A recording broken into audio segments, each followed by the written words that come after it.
Hi friends, welcome back to my channel your online teacher.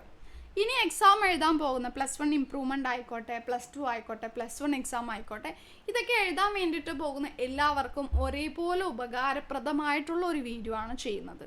അതായത് ടഫായിട്ടുള്ള ഒരു question paper എങ്ങനെ easy ആക്കി മാറ്റാം എന്നുള്ള ചെറിയൊരു ഷോർട്ട് കട്ട്.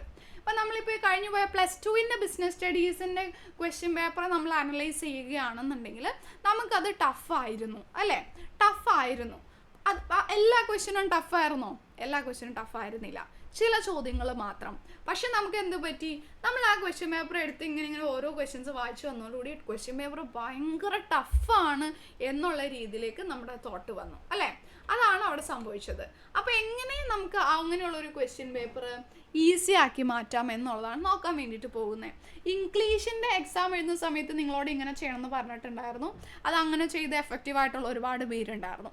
അപ്പോൾ എന്താ നിങ്ങൾ +1 ആണെങ്കിൽ +2 ആണെങ്കിൽ നിങ്ങൾ എന്താ ചെയ്യണമെന്ന് വെച്ചിട്ടുണ്ടെങ്കിൽ ഇത് ഇത്തവണ നടന്ന എക്സാമിൻ്റെ ക്വസ്റ്റ്യൻ പേപ്പറാണ്. നിങ്ങൾ കയ്യിൽ ക്വസ്റ്റ്യൻ പേപ്പർ കിട്ടുമ്പോൾ തന്നെ എന്താ കണ്ണടച്ചിരുന്നോളാം. ഓക്കെ, ക്വസ്റ്റ്യൻ പേപ്പർ കയ്യിൽ കിട്ടുമ്പോൾ തന്നെ കണ്ണടയ്ക്കാം. കണ്ണടച്ചിട്ട് എന്താ ചെയ്യണ്ടേ? കണ്ണടച്ചിട്ട് ഏറ്റവും അവസാനത്തെ ക്വസ്റ്റ്യൻ എടുക്കാം. ഏറ്റവും അവസാനത്തെ ക്വസ്റ്റ്യൻ നമ്മൾ പറയുകയാണെന്നുണ്ടെങ്കിൽ എസ്എ ക്വസ്റ്റ്യൻസ് 8 മാർക്കിൻ്റെ ചോദ്യങ്ങളാണ് വരുന്നത് അല്ലേ? അപ്പോൾ ആ 8 മാർക്കിൻ്റെ ചോദ്യങ്ങൾ എന്ന് പറയുന്നത് ഏകദേശം നമ്മൾ പറഞ്ഞിട്ടുള്ള അല്ലെങ്കിൽ നമ്മൾ പഠിച്ചു പോയിട്ടുള്ള ചോദ്യങ്ങളൊക്കെ തന്നെയാണ് വരാറുള്ളത്. ഇപ്പം നോക്കി നമ്മൾ ക്വസ്റ്റ്യൻ പേപ്പർ ആദ്യമായിട്ടാണ് കാണുന്നതെന്ന് വിചാരിക്കാം.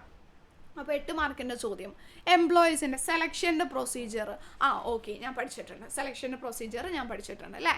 സെലക്ഷൻ്റെ പ്രൊസീജിയർ പഠിച്ചിട്ടുണ്ട്. Okay, explain different financial and non financial incentives.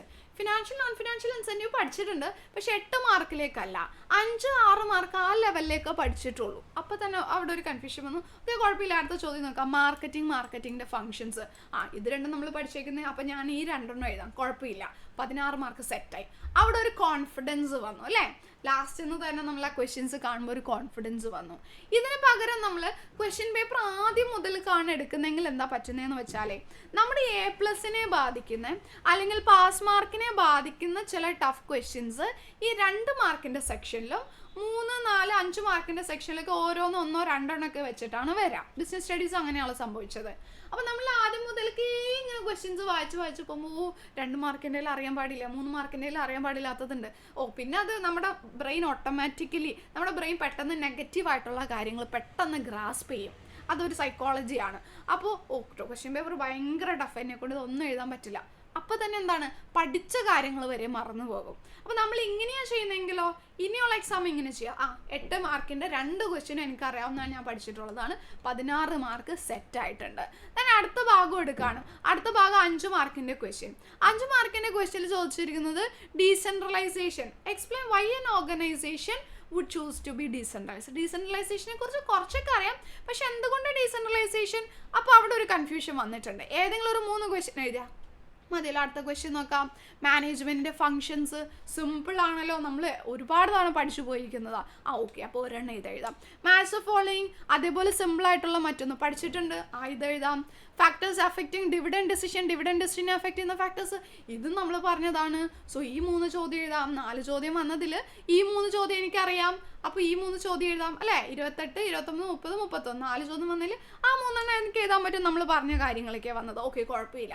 അവിടെ പിന്നെയും നമ്മുടെ കോൺഫിഡൻസ് കൂടിയിട്ടുണ്ട്. പിന്നെ നമ്മൾ 4 മാർക്കിൻ്റെ സെക്ഷനിലേക്ക് വരാണ്.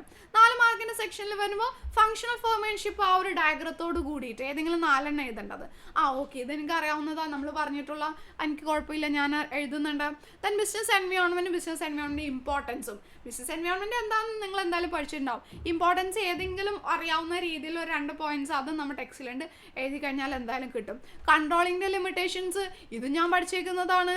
ആദ്യത്തെ 3 എനിക്കറിയാം. പിന്നെ വന്നപ്പോൾ ട്രേഡിംഗ് ഓൺ ഇക്വിറ്റി എന്താണെന്നറിയാം, പക്ഷെ why, when, how it can be used by company ഇത് അത്ര അങ്ങോട്ട് കാര്യമായിട്ട് അറിയില്ല അല്ലേ? ഓക്കെ, അപ്പോൾ അന്ന് ഇത് സ്കിപ്പ് ചെയ്യാം. ദെൻ അടുത്ത ക്വസ്റ്റ്യൻ നോക്കാം. What are the factors affecting determination of a price. ഒരു പ്രോഡക്റ്റിൻ്റെ പ്രൈസിനെ തീരുമാനിക്കുന്ന ഫാക്ടേഴ്സ് നമ്മൾ ക്ലാസ്സിൽ പറഞ്ഞതാണ്. ഈ ചോദ്യം വരുമെന്ന് അതും അറിയാം. അപ്പോൾ ആ 4 ചോദ്യം എഴുതിയാൽ മതിയല്ലോ. Okay, set. നോക്കിയ ക്വസ്റ്റ്യൻ പേപ്പർ വലിയ കുഴപ്പമില്ല. അതാണ് നമ്മുടെ മൈൻഡ് സെറ്റ്. അങ്ങനെ വേണം നമ്മൾ എന്ത് ചെയ്യുക, നമ്മുടെ ബ്രെയിനെ തന്നെ പറ്റിക്കണം. അങ്ങനെ നോക്കുമ്പോൾ വലിയ കുഴപ്പമില്ല. പിന്നെ നമ്മൾ ഇങ്ങോട്ടേക്ക് വരുമ്പോഴാണെന്നുണ്ടെങ്കിലും ഏതെങ്കിലും 5 ചോദ്യം, സ്കലാർ ചെയിനും ഗ്യാങ് പ്ലാങ്കും അറിയാം. ഡെലിഗേഷൻ ഓഫ് അതോറിറ്റിയുടെ എലമെന്റ്സ് പഠിച്ചിട്ടുണ്ട്. ട്രെയിനിങ് ആൻഡ് ഡെവലപ്മെന്റ് തമ്മിലുള്ള ഡിഫറൻസസ്. ദെൻ സെമാൻറ്റിക് ബാരിയേഴ്സ് ചിലപ്പോൾ ചിലർ പഠിച്ചിട്ടുണ്ടാവില്ല. അങ്ങനെയാണെങ്കിൽ താഴെയുള്ള എന്ത് എഴുതാം, ഒബ്ജക്റ്റീവ്സ് ഓഫ് ഫിനാൻഷ്യൽ മാനേജ്മെൻറ്റ് എഴുതാം. അതേപോലെ തന്നെ റീഡ്രസൽ മെക്കാനിസംസ് നമ്മൾ പഠിച്ചിട്ടുള്ളതാണ്, അത് എഴുതാം. ഏതെങ്കിലും 5 എഴുതിയാൽ മതിയല്ലോ. അപ്പോൾ അങ്ങനെ നോക്കുമ്പോൾ ക്വസ്റ്റ്യൻസ് അത്ര ബുദ്ധിമുട്ടായിട്ട് വന്നിട്ടില്ല. ഓക്കെ, ആ രീതിയിലാണ് എന്ത് ചെയ്യുക, നമ്മൾ ക്വസ്റ്റ്യൻ പേപ്പർ അറ്റൻഡ് ചെയ്യേണ്ടത് കേട്ടോ. അപ്പോൾ അങ്ങനെ വരുമ്പോൾ നമുക്ക് ക്വസ്റ്റ്യൻ പേപ്പർ കുറച്ചുകൂടി എളുപ്പമായിട്ട് വരും. ഇനിയുള്ള ക്വസ്റ്റ്യൻ പേപ്പർ നിങ്ങൾ ഇതേപോലെ ചെയ്യാൻ നോക്കുക.